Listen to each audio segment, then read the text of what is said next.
Hello, hello, hello. Welcome to the Second Chance Live Show. I'm your host, Daryl Stinson. I'm a former Division I athlete and a two-time TEDx speaker who just cares about people. And you guys know that this show is all about living powerfully in your second chance because we all make mistakes. We all have things that we've done and things that people have done to us, but life has a way of awarding us second chances. And second chances exist so that we can finish strong. And today we're going to be talking about finances, all things finances, with an expert. Are y'all ready? Are y'all ready? Matter of fact, if you're ready, I want you to already on the front end of this shoot, click the share button. Okay, shoot a comment in the comments area. If you're watching on like YouTube, you can comment there. Like if you're on Facebook, you actually can host a watch party, which will notify everyone that this is content that they can watch with you, and y'all can just have some popcorn or something, like chill out. And I'm excited. I met Mina through Clubhouse. Is that correct? That's correct. Yes, and so, man, I can't remember what room were we in. Do you remember? Oh God, there's been so many rooms. I'm sure it had to do with money. I'm sure it had to do with money. Did it? I feel like it was like a sports or like a identity room or something like that. Maybe, I don't know. I've been in so many different rooms since unfortunately that Clubhouse addiction kicked in. So Speaking of Clubhouse, how do you like the app? you know what? I do love it for the simplicity of not being able to see people and being able to just do a multitask and still have a good conversation. And Yeah. I've learned so much just by listening in on conversations. Yeah. So if you were to tell someone like why Clubhouse, what would be your reason why someone should join the app? Honestly, it's to get access to some people that you may not have access to on a regular basis. For myself, I love going into rooms and just hearing from other experts. I love hearing from people that are experts in their particular field that I'm interested in. They're topics that I literally have no knowledge about. But you know what? Listening in, there was one of the rooms was about the COVID vaccine and how that came into play. I love things like that. So I would say access and being able to ask some of these experts questions and being able to talk to them without having a gatekeeper, which is a big deal. Yeah, I love it, man. I just tell people, like, it's almost like what social media wants to be is a place where people of like interest connect from across the world. And so I love it. I think one of the things that takes some of the false, like, I don't know, like the nastiness out of it, like social media, is that it's not about, like, a lot of times people will try to get a bunch of followers and they won't follow anybody. Yes, But on Clubhouse, if you don't follow people, you can't see these rooms. exactly. So it's not about like who has more followers and all this stuff. It's really about which conversations do I want to be a part of. And so I think that's really contributing to the app. So I'm loving it. I'm trying to like manage the addiction.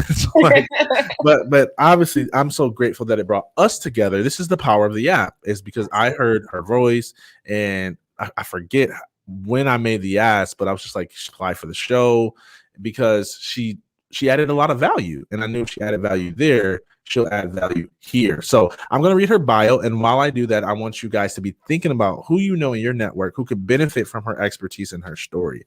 Okay, so Mina Ennin Black wants to live in a world where people understand their money.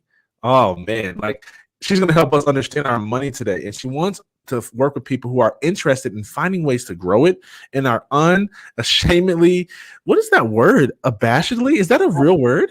Unabashedly. I never heard that. So why did you choose that word? I know that was intentionally. It's just shameless commitment to giving it away. That's honestly the reason I chose that word. Oh, I love it. Intentional. I see you're smart. Committed to giving it away to friends, loved ones, and complete strangers. Yes, that is my heart. She spent most of her career as an advisor working at one of the world's largest wealth management firms.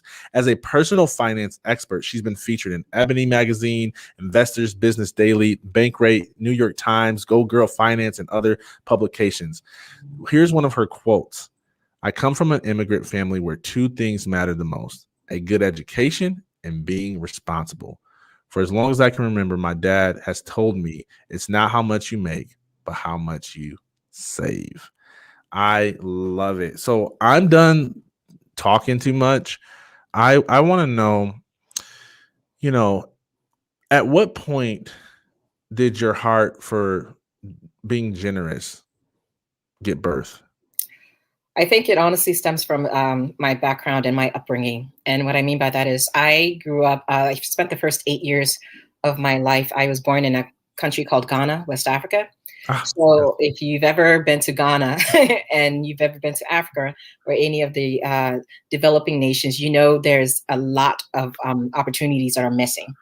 And coming from a background and living in a tiny, tiny village whereby there was no running water and you literally had to take baths outside, you learned and you come to appreciate the little things and you come to appreciate not having. And at some point, as you get older, at least as I got older, I realized that I wanted to give back. And more importantly, I wanted to change that little village that I grew up in, because we're still a little ways from being a technologically advanced country, a technologically advanced village. But I wanted to make sure that I give back in a way that was in a way that had been provided to me growing up, and also in a way that's still missing from a lot of areas in our lives. Wow. Wow. I adore that. So I love Ghana. I have had a redeeming experience, but real quick funny story. My first encounter with someone from Ghana was very, very bad. It was one of my teammates. I'm not gonna say his name, but everyone who played with us know.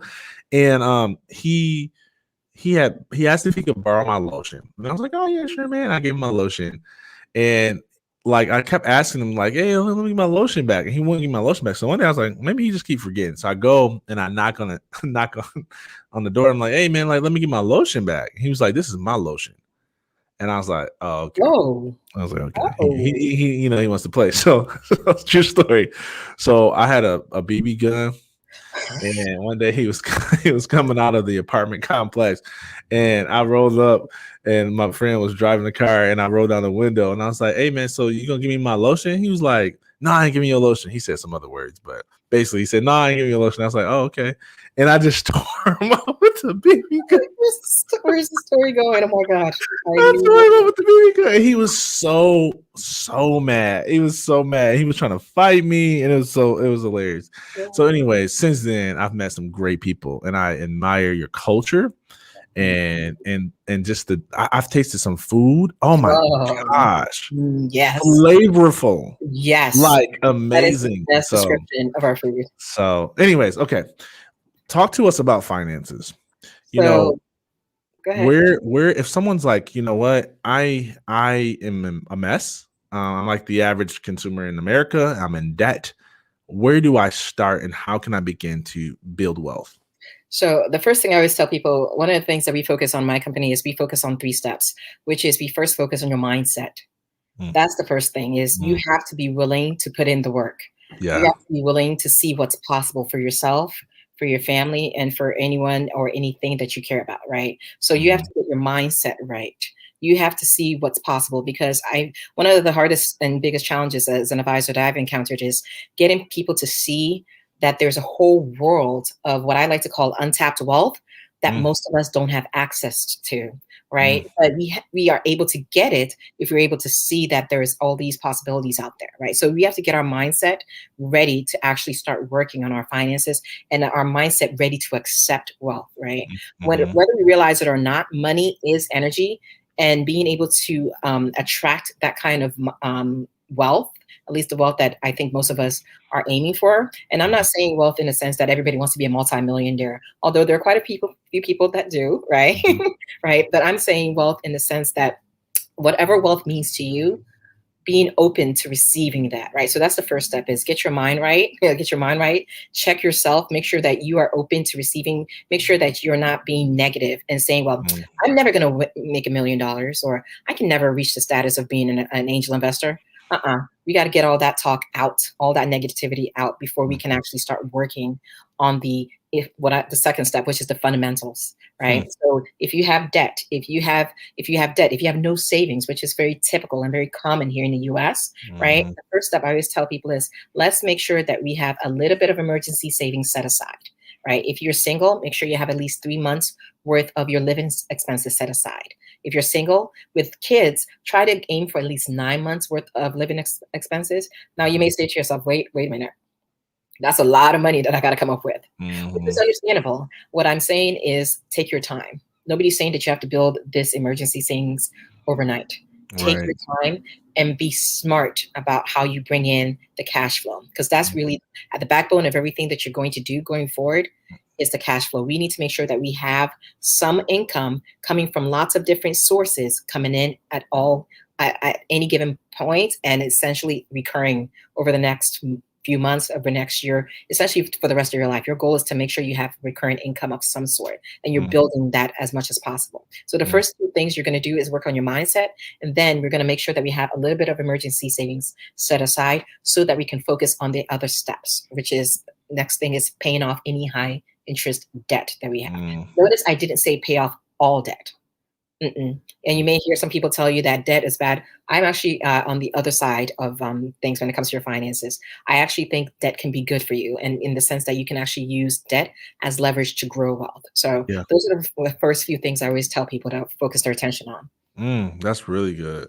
I'd like to zone in on the mindset, because I think that's one of the most challenging things. And I had to have some serious mindset shifts, and I probably need more, but it's one of the hardest things because it's so ingrained in who we are and culture, you know, and it's funny because I forget which book I read. I read a lot of books on money, but I know that from where I'm from, there was always this talk about rich people. Right, like they're uppity and they're this and they're that, and by doing that, I was simultaneously like blocking wealth from my life, and that was huge for me because I was so used to like dogging the rich people, you know, and so I'd love for you to talk about the mindset and how can people start to shift their mindset to be able to start to access more wealth.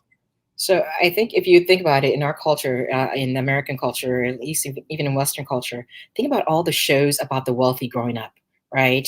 Dynasty, like all of these shows, Melrose Place, Beverly Hills 90210. Some of those people aren't the nicest people, right? So we start to essentially subconsciously start to think that the wealthy are truly terrible people, but that's not the case, right? That's just one aspect, right? One aspect of our lives, right? And of our society. So one of the things that we have to do is acknowledge and start to realize that yes, we may be programmed into believing that all wealthy people are terrible, but that's actually not the case, right? And one of the ways that we can change our mindset is actually getting exposure to some of these extremely wealthy people, right? And going back to our earlier conversation about Clubhouse, that is one way for you to get exposure and get access to some of these people, because you'll find even on the app, there are billionaires that are literally talking to everyday people, talking to the rest of us about how to build wealth, right? So you'll start to see that a lot of them are just like the rest of us. They're just they're just people, right? So that's the first step, is really understanding that the wealthy aren't these terrible people. They're just people like the rest of us,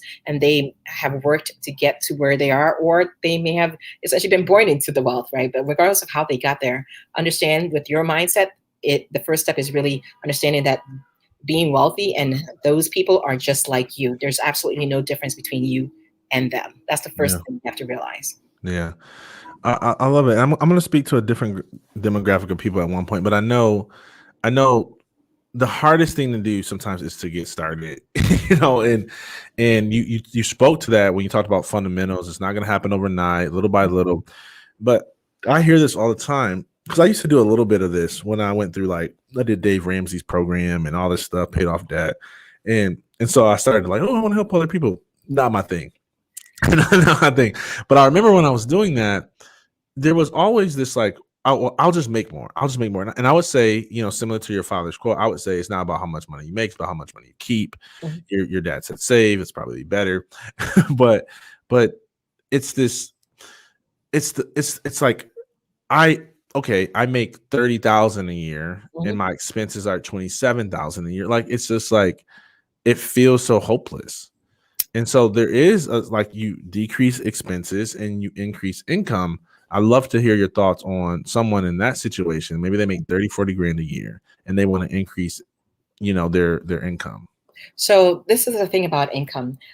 I would have to ask the question, what type of income, right? So if you're making $30,000 a year, and let's say you have a traditional job, you work Yep. for corporate America or even the government or whatever, you have a traditional job and you have a traditional salary coming in. My first question for you is, it's not about that income that's coming in, it's about what you're going to do with that income. The first thing you want to do is take a percentage of that and start investing, because you're going Mhm. to grow that income. And you may say to yourself, well, you know what? I don't have anything left at the end of the month to even think about investing. Well, you know what? Let's take a closer look at your expenses to see if there's an opportunity for us to just create a little bit of a wiggle room so that we can actually start dipping our toes in the investing water.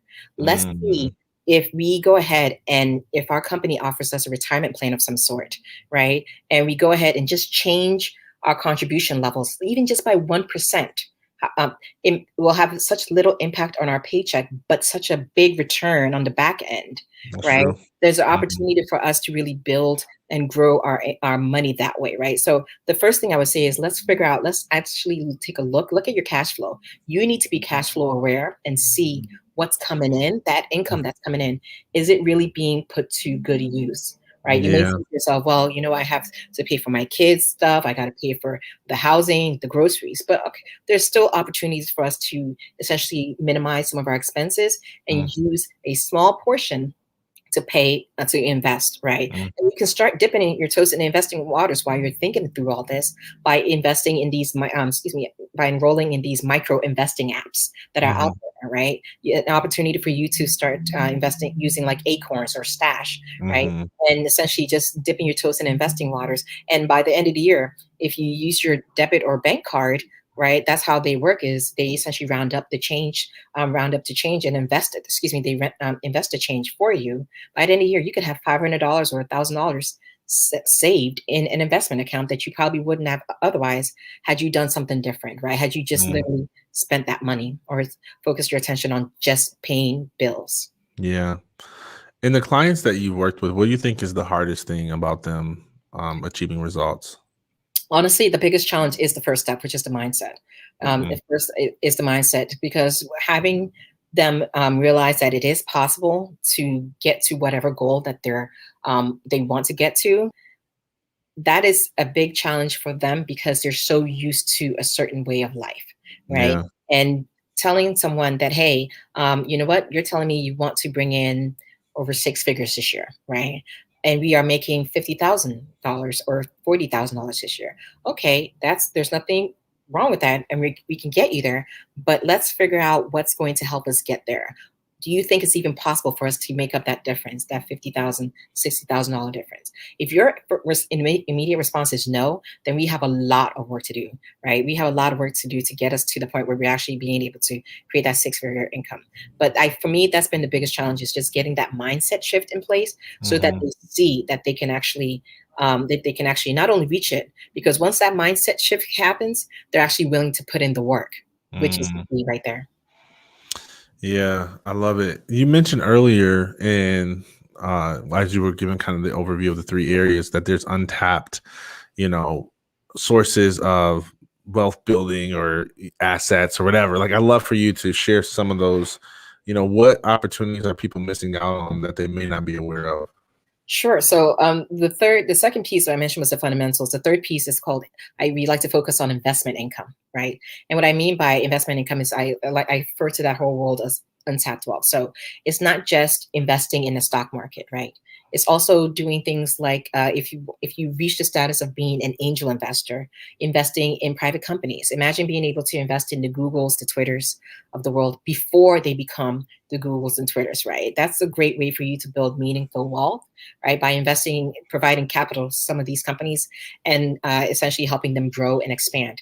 Now, if you have not reached the status of being an accredited angel investor, you could do non-accredited angel investing, Hmm. right? And often tell people, you know what, there are fantastic crowdfunding platforms that you can use to essentially put in $100, $200, $1,000 and invest in a startup of some sort and essentially wait and see how that return comes into play. But so Hmm. that's one source of untapped wealth that I normally like to tell people. There's so many others, including the ability to, most people don't even realize this, but instead of owning property in real estate, you can do REITs, real estate investment trusts. That's another way for you to invest in real estate without actually owning the property and being responsible for the maintenance, right? Real estate syndication deals, fantastic opportunity for you to build wealth. You put in a certain amount of money, and 6-12 months later, you get a nice little return from it. And again, that's without actually owning the actual property and being responsible for the maintenance. Because if you've ever owned real estate, you know there's a lot of maintenance involved, right? And instead of dealing with either a property manager or doing everything yourself, if you use one of these REITs or real estate syndication deals, you don't have to deal with any of that.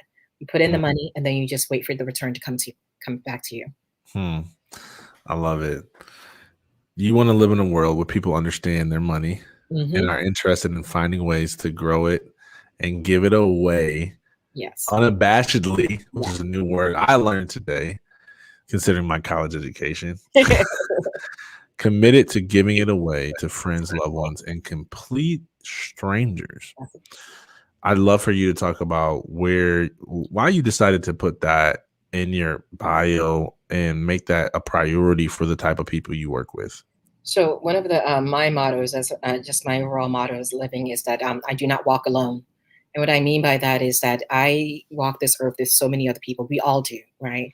And we have a tendency to almost develop tunnel vision when it comes to our lives, and when it comes to our work, when it comes to our activities that we do every day, right? And the reason I put unabashedly committed to giving it away to complete strangers, because that motto helps me remember that I may not know the person that's standing next to me in the grocery line, right? I may not know the person that I pass on the subway, right? I may not know that person, but I do in a way, because we all share this experience called life. We share this journey. We're all on this journey together. It may not be the same journey. It's probably 9 times out of 10 not going to be the same journey, but we're all in this together. So that's one of the reasons I myself and my clients, our biggest thing is, this isn't wealth for us. This is wealth for everybody else. Does that make sense? Yeah.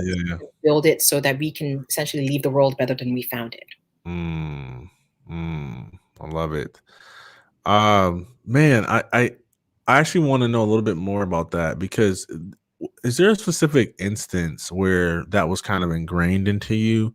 Like, I know, I'm trying to think for me, like, because I carry that same heart, and I've received random acts of kindness before, but my dad has always been very generous to his family member. And I remember he told me, I don't know, I was a kid, man. I probably didn't even understand like what money was, but I remember him saying, like, never loan anything that you can't afford to lose, because he would loan money all the time to family members and they would never pay him back. And he was just so generous. And I think seeing that, and my grandmother was the same way. Like, we would have, still Thanksgiving to this day, we have this big Thanksgiving dinner. And I'm like, everybody bought like this little side, and she paid for all this stuff. Like, she had to drop $400 and everybody paid 30, but she just is such a giver. She would do that on Sunday dinners. And so I think seeing that model for me is what ingrained generosity into me. What was that for you? I think I had a very similar experience. My grandmother as well, my maternal grandmother, she was a quadriplegic. And seeing how somebody who's a quadriplegic, who by all accounts probably shouldn't have survived, was this amazing, incredible woman, this amazing, incredible giver. It didn't matter if it would leave her literally destitute. She's like, here, it's okay. I'll be all right. She was willing to give any and everything she had to the next person, regardless of whether or not they were her child, or whether or not it was literally her neighbor. And I saw this quite a bit growing up, and living with her. Was literally, oh, so-and-so down the street didn't have dinner. Oh, we have a little bit more than we need, more than enough. Here, Mina, go take it over there. So honestly, it came from her. It really came from her. And just seeing how, by all accounts, someone with most people would consider a difficult life, being a quadriplegic and literally not being able to move at all, being able to move past all that and see that there is good in everyone. And that's what honestly helped me really, I think, develop that sense of, you know what? it's okay to give the shirt off your back to people, to complete strangers. You may say to yourself, I won't have a shirt if I do that. You may say to yourself, well, I won't have a shirt if I do that, but that's okay, because you know what? There's always an opportunity to get that shirt back. There's always an opportunity to get more, you know, and that's not what this life is about. It's about giving and helping those that may need it more than you do. Yeah. I would give way more clothes if people could fit my so big. I want this 3X. Oh man, I love it. You know, I love for you to share a little bit about your passion for your village, and what my question is, what would you love to see happen? Oh. So years ago, there was an article in Washington Post about how Dubai.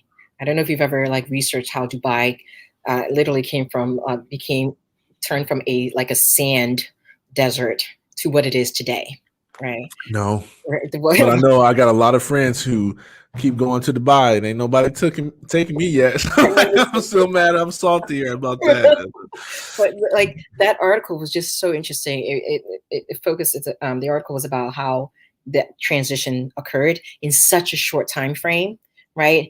That's what I would love to see for my village. Not that short time frame, but that transition, that being able to go from essentially a poverty laden community to a sustainable, self-sustaining community, whereby we don't need anybody else. We don't need other people. Right. And our people are educated. Our kids are healthy. Our kids aren't suffering from malnutrition. That's what I would like to see for the village. It's just a well-educated, self-sustaining community. I love it. I love it. Well, I'm in agreement with you for that to happen there. And we actually support 2 or 3 missionaries that have things going on in Ghana. Really? And one is a chief of a village there. And so we are connected. And with you, we helped build a school there in Ghana, because they had to cross over. In order for when they had to go to school, they would have to cross past a village that they weren't friends with, and it was very dangerous. And so we built one right where they were, and so that was very helpful to them. We sent toys, so we believe in that community as well. Just wanted to throw that out there. Let's talk about stimulus money. So I know several people who got their stimulus, the second round, and everybody's happy. And I hope they learned from the first round that they blew through. What somebody gets, I don't know what it was. I don't know, $3,000 or something like that. I don't know what the thing was, but they get $3,000, write in the check. What do they do with it? The first thing you have to, I think most of us, when we get something like that, whether it's 1,400, 3,000, or whatever the amount is, you get an influx, and I'm going to say influx, just this large infusion of money. We tend to start thinking about all the ways we're going to spend it, right? And there's nothing wrong with spending, but I say spend it wisely. And what I mean by spend it wisely is I hope that you at least take 10% and put it into a savings account of some sort, right? Take at least 10%. Now, I know with the stimulus package, and unfortunately for the amount of time it took for us to actually get the second stimulus package, our bills are literally just piling up and up and up, right? And it's very easy for us to say, okay, you know what? I have to use all the money for the stimulus to pay for my bills. But I hope that if nothing else, if that's not your case, if you can at all take a certain percentage, at least 10%, and put it away into a savings account, a high yield savings account, right? A money market savings account. And that's FDIC insured savings account. Do that. And then what the other 10%, if possible, if at all possible, put it into a tax deferred retirement account of some sort, whether it's an IRA or a Roth IRA, whatever that tax deferred. If you have a small business, make sure you have a small business retirement account of some sort, but take a certain amount and put it into a retirement account. And then that 80%, you can use it to pay your bills and use it for the spending, right? And even if you can, if there's maybe 10 or 15%, use that for the fun stuff, the fun stuff, enjoy that money, but you don't have to use if at all possible. Don't use it all. They're going to the mall. They're going to the mall. Yeah, they're buying new clothes. They're getting their nails done. No. You know what? I'm not going to say no. I'm going to say You can do a little bit of that. Right, You can right. do a little bit of that, but just take a Mhm. certain percentage, like 10%, and set it aside and put it into a savings account for yourself. I love it. I love it. I think, I hope I don't butcher this quote, but they say we overestimate what we can accomplish in a day and Mhm. we underestimate what we can accomplish in a year of consistency. Yes. And I think that is one of the biggest things because I remember when I bought my first house, I was like, this seems like such a big task. And at that time, like my dad was a homeowner, but he only owned a home because he bought it from his mom and it was super cheap. And it was like in the hood. So it wasn't really like a great house. And so this was like, I don't know what my house was, like $115,000 house. And it was like a really big deal for me and my family and like all this stuff. And I remember just thinking like, man, it's so far from where I am. I didn't have any credit. Mhm. So because I never pulled like use credit cards or anything, so they wanted to see some form of credit, which I thought was stupid. But anyways, I it only took me a year, and I was ready, and I bought the home. I was like, wow, that was a lot. In my mind, it felt like it's gonna be like 5 and 10 years, and Mhm. but in a year of just like diligence, Mhm. and I still had fun. I still ate out, but just doing the fundamentals, Yep. and Doing to be able to do that, I was like, oh man, like that took way less time in my head. So I just want to like offer that to the audience. If you're watching this, you're like, oh man, I'm just trying to pay my rent, like start implementing the fundamentals today consistently, and you can be in a whole different spot next year. And speaking of taking people from point A to point B, I know that you have several programs. I love for you to talk about the services and the programs that you offer. Sure. So, well, one of our main programs is literally the core of our business, which is we help people reach the status of being an accredited angel investor. And to be an accredited angel investor, the SEC, the Securities and Exchange Commission, has a criteria that you have to meet to call yourself an accredited angel investor. Now, there are a number of categories that and people and companies that meet the criteria. But for individuals, what we focus on in my company is we focus on helping people reach the status of being an accredited angel investor through income or net worth. So either if you're single, the SEC says you must make at least $200,000 per year. If you're married, at least $300,000 per year, or have a net worth of $1 million, right? So our goal in my company is one of the things we do is we walk you through the steps to make sure that one, your mindset is good, you have the fundamentals in place, and then making sure that you are investing in the right types of investments for you so that you can create cash flow investment income so that Mhm. you can reach the status of being an accredited angel investor. Now, some of our clients are business owners, so they have some cash flow coming in. So that helps a lot in helping them reach that status, but some of them don't have any cash flow and they're in the red in terms for their business. So our goal is to help them essentially become cash flow positive, and then in doing so, we work on their overall finances. Hmm.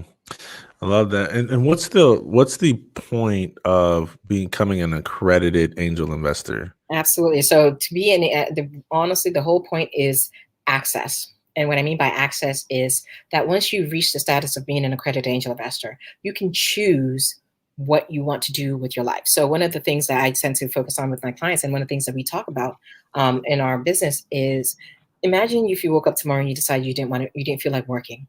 You have that flexibility. If you decided, you know what, I'm going to work 24 hours straight, you have that flexibility. You have that option, right? And being an angel investor gives you access to certain deals. Being an angel investor gives access to certain groups, certain networks, and certain business opportunities, right? That Mhm. allows you the freedom, the freedom so that you can choose whether or not to work tomorrow. You can choose whether or Mhm. not to, go live on an island and like drink Mai Tais all day, right? It gives you that freedom. But before you can have that freedom, let's get you access to all of these opportunities so that you can build this wealth portfolio that will lead to the eventual freedom. Yeah, I love it. Isn't there still a risk that's involved with being an angel investor? So it's not like, oh, I reached the status and now I just, put $1 in and get $10 out on every deal. No, no, Like, no. like talk I talk wish. about the I risk that's involved. wish. And do you offer services to help reduce that risk? Absolutely. So when it comes to investing overall, whether you invest in a stock market, whether invest in a stock market, whether you invest in concerts, whether you invest in ATMs, like there's so many different types of investment income that you can create for yourself. When it comes to something like angel investing, the first thing you have to understand is whether you put in 10,000, 50,000, or 100,000, know that there's a potential for you to never see that money again, right? So you can't come and say, Mina, I have 10,000 or I have 50,000. I'm ready to invest and be an angel investor and invest in this particular company. And then tomorrow you come back and say, okay, so what's going on with that company? Where's my money? That's not how investing works, right? And one of the things that we focus on in our company is there's a difference between investing and trading, right? And we really focus on long-term investing. So if you know that you've reached the status of being an accredited angel investor, know that there's a lot of risk involved. And there's literally, and you've seen this, companies that literally, they're here today and gone tomorrow. Remember Toys R Us? Blockbuster? I think there's like one Blockbuster left in like Alaska, right? Like companies go out of business all the time, right? So you give money to a company, there's a potential, especially startups, there's a potential that you'll never see that money again. But the goal of our program is to help people get in a financial position to be okay with doing that, right? Saying, okay, you know what? This is a risk, and I know there's a lot of risk involved, but I am financially set. So I'm not that I'm not worried about the money. Of course, it's money, so you're probably going to be worried, but you're okay with taking that risk. Right. Wow, love it, love it. And if someone's watching, they're like, "Man, I'm in. Count me in." How can they connect with you? Sure. So they can visit our website is www.getintheblack.net, and they can schedule a strategy session or even just a quick call so that I can learn about where they are, and essentially myself or another advisor will talk to them about how we can close the gap between where they are and where they want to be. Love it, love it, love it, man. This has been a bachelor's degree and a little bit of PhD into financial wellness, and more importantly, in my opinion, like your story, right? Like the old quote is like, people don't care how much you know till they know how much you care. And you can tell you really care and you wear your heart on your sleeve. And I want to thank you for that. That's what makes you great. You know, what final words would you like to leave our audience with? Sure. So if you're listening to yourself, if you're listening today and you're asking yourself, you know what? I don't know if what she's saying is possible. I really want you to take a step back and ask yourself why you're saying that. Where did that come from? Where is that voice coming from? Right. And really take a step back and really try to pinpoint what point in your life where that became that prevailing thought, where you started believing that something was not possible. Know that when we say build wealth, we're not talking about we want you to become a billionaire. And I mean, if that's what you want, great, right? But know that what we're talking about is wealth that will allow you to live the life that you want to live, right? For some of us, you know what? $20,000 a year, great. I am going to go live on an island and like swing in a hammock all day, and I don't have any expenses. I'm good. I don't need property, But for some people, they need a little bit more than that, or they need something a little different from that. So if you're saying to yourself that this seems impossible, I don't know if I can do this, know that you can. Know that there's a whole world of untapped wealth that's available to you. Just be open to receiving and be open to having conversations to get yourself there. Mina, I got 3 girls. I need all billions. I got 3 children, man. I'm saying, and the thing is, they demanding little creatures too, man. Like I went out the other day, like I picked one of them up from school, daycare, and she was like, "Daddy, are we going out to dinner tonight?" I was like, "Dinner?" So like what happened? Like when I was a kid, I wanted to go to McDonald's, get me a little pay. They like, no, we want to go sit down. I'm like, this is 3, girl. Like, oh my God. I have a 6-year-old and mommy, so the limousine, are you going to? I'm like, who is teaching you this? I don't know. Where are you doing this stuff? Social media, man, shut it down. Like, so yeah, you can help with the billionaire status, like so they can go out to eat whenever they want. Let's do it. Let's do it. Exactly. Wow. Guys, make sure you go follow her. She's on Instagram at Wealth with Mina. She's also she talked about her website. If we can put that on the screen, I don't want to mess it up. Intheblack.net. Is that right? Yep. Getintheblack.net. There we go. See. Make sure you go follow up on those services. Remember that this is possible for you. This is possible. She helps people do this, and it's about diligence. It's about the mindset. We talked about that. If you're just now tuning in, I encourage you, go watch the replay. We cover the mindset. We cover the fundamentals. We cover her origin story. We talked about angel investing. So all great material to help you live more financially well and really the life that you desire. You know, I know you share this belief. We don't believe that money should prevent you from living the life that you want. And if you can figure out this game of money, which you will with her help, then you can live without that worry, without like, man, my car broke down. I don't know what I'm gonna do. Like, you know, man, like I have this unexpected expense. Like, this might mess everything up. Like, man, I wish I could go take a vacation, but I can't. And one of my friends always taught me that it's not I can't, it's how can I? It's a powerful shift in your vocabulary. Instead of saying I can't, ask how can I? And I tell you how you can. Hit her up and she can walk you through the steps. So thank you so much for joining us today. I appreciate it. I learned some stuff today. I learned how to say unabashedly. I'm going to throw that in my speeches now. And I appreciate you. Thank you so much for joining us. Thank you. Thank you so much for having me. This has been fun.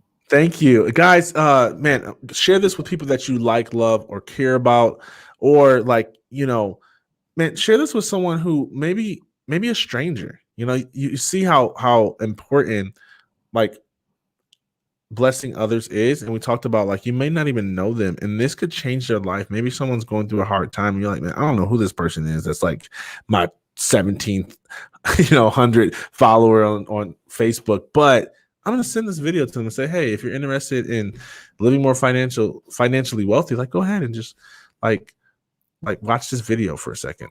And that's how we all get better together. Okay.